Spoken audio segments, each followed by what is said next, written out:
साथियों आदाब, आपका इस्तकबाल है हमारे चैनल शवा उर्दू हिंदी में।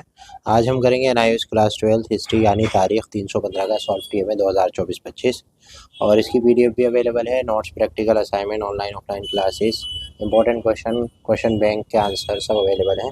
आप हमसे दिए गए नंबर पर कांटेक्ट कर सकते हैं। तो पहला सवाल है, ये सॉल्व किए में फ्री में यहाँ पे देख के बना सकते हैं। नदियों और पहाड़ों जैसी जोग्राफिया इंसानी बस्तियों के मकामियत और फ़रोग़ के लिए असरअंदाज होती हैं। तो इसका जवाब यहाँ पे आप देख सकते हैं कि दरियाओं, पहाड़ों जैसी जोग्राफियाई खसूसियत ने इंसानी बस्तियों पर गहरा असर डाला। दरियाओं ने ज़राअत के लिए ज़रख़ ज़मीन फराहम की, आबादी में इजाफे, तहज़ीबों के क़याम के फ़रोग़ दिया। जैसा कि सिंध और गंगा के करीब इन्होंने तिजारती रास्तों के तौर पे काम किया, इक़्तिसादी तैयारी को तबादले को बढ़ाया।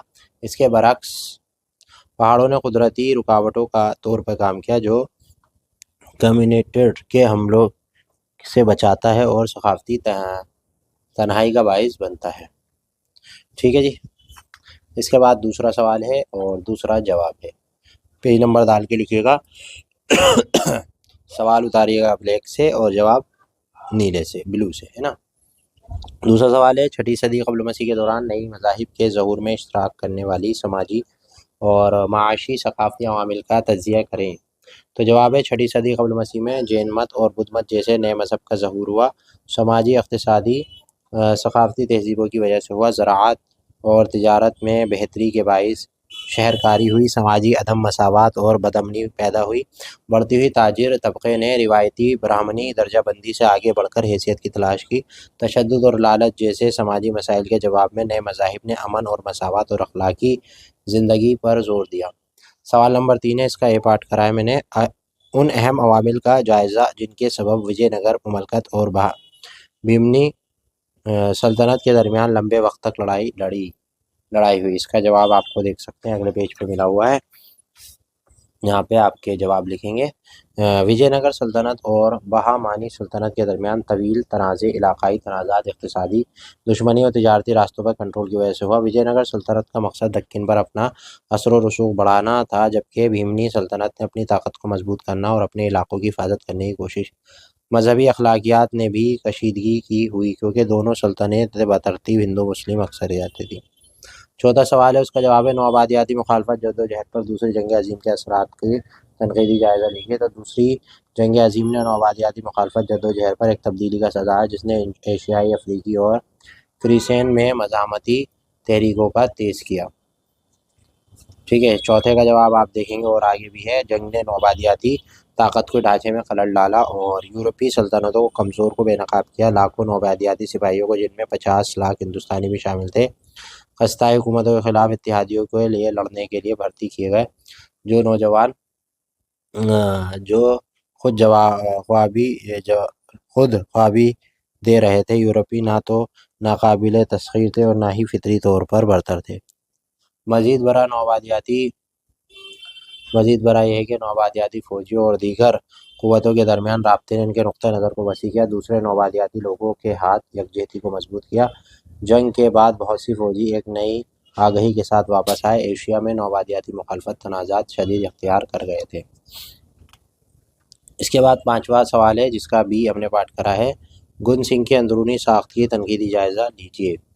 तो इसका जवाब आपकी स्क्रीन पे बिल्कुल साफ दे रखा है कि गुन सिंह के अंदरूनी ढांचे हुकूमत की एक अनोखी शक्ल की नुमाइंदगी करता था, जो बादशाही मुबाजिन पादत से नुमाया तौर पर बढ़ गया था। एक राजा की हुकूमत के बरक्स गाना सिंहों पर हुक्मरानों की इज्तिमाई ग्रुप की हुकूमत थी। अक्सर सैकड़ों या उससे भी हज़ारों हार पर एक राजा कहा जाता था। एक इज्तिमाई निज़ाम ने मुतअद्दिद राजाओं को इख्तिदार संभाला, असम्बलियों में मिलने और बहसों मुबाहिसों के ज़रिए फ़ैसले करने की इजाज़त दी, जिसमें शराकती हुक्मरानी की इब्तिदाई शक्लें थीं।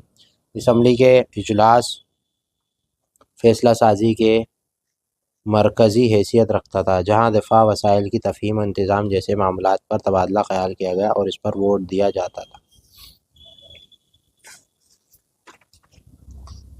अब छठा और आखिरी सवाल है, 8वीं सदी के दौरान कोई दो अहम तब्दीलियों और पेशरफ्त पर तवज्जो मबज़ूल करते हुए 18वीं सदी के हिंदुस्तान का जामे मुताला करें। इसका ये पार्ट है, अहम इलाक़ाई क़ुव्वतों और शख्सियात के तौर पर, जैसे मराठा, सिख और राजपूत मुमलिकतें। दूसरा है, सकाफ़ती خلو، تسلل اور تبدیلی کے عناصر کا پتہ لگائیں۔ تو اس کا جواب یہاں پہ آپ دیکھ سکتے ہیں 18ویں صدی ہندوستان کی تاریخ میں ایک تبدیلی کے دور کی نشاندہی کرتی ہے اور مغل سلطنت کے زوال، یہ مغل ہے، ٹھیک ہے، مغل سلطنت کے زوال اور مختلف علاقائی طاقتوں جیسے مراٹھوں، سکھوں اور راجپوتوں کو ظہور، ٹھیک ہے، اس کا یہ والا پوائنٹ بھی لکھنا ہے۔ اہم علاقائی طاقتوں اور شخصیتوں کے ظہور معاملات کو کمزور ہونے کے ساتھ ہی مراٹھوں، سکھوں اور راجپوتوں جیسے علاقائی اداروں نے اہمیت حاصل کی۔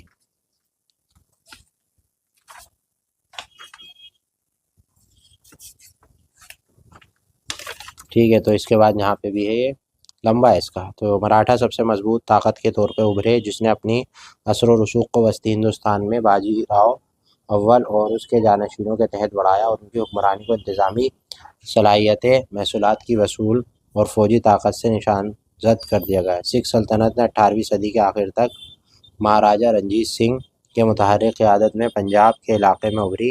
رنجیت سنگھ مختلف سکھوں کو متحد کیا اور ایک مضبوط مرکزی ریاست قائم کی۔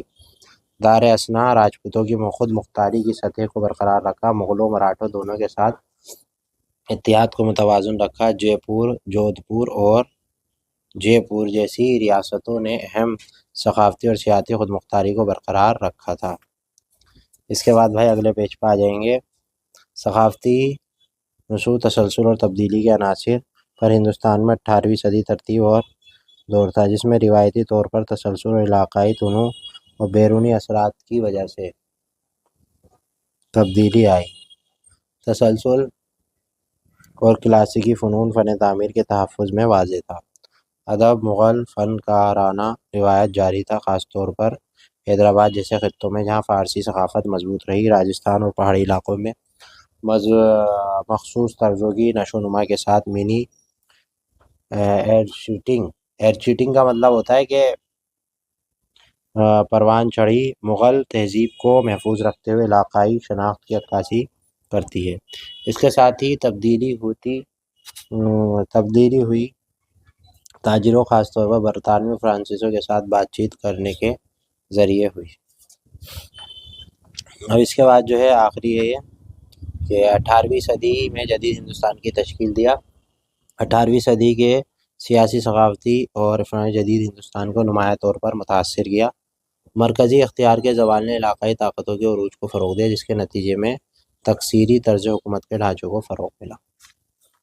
تو ساتھیوں یہ تھا سولف ٹی ایم اے ہسٹری کا، جو کہ میں نے آپ کو پڑھ کے ایک ایک لفظ سنا دیا۔ اب ویڈیو پسند آئی تو لائک، شیئر، سبسکرائب کریں اور ہمارے ساتھ جڑے رہیں۔ شیئر کرنا نہ بھولیں، سپورٹ کریں، شکریہ۔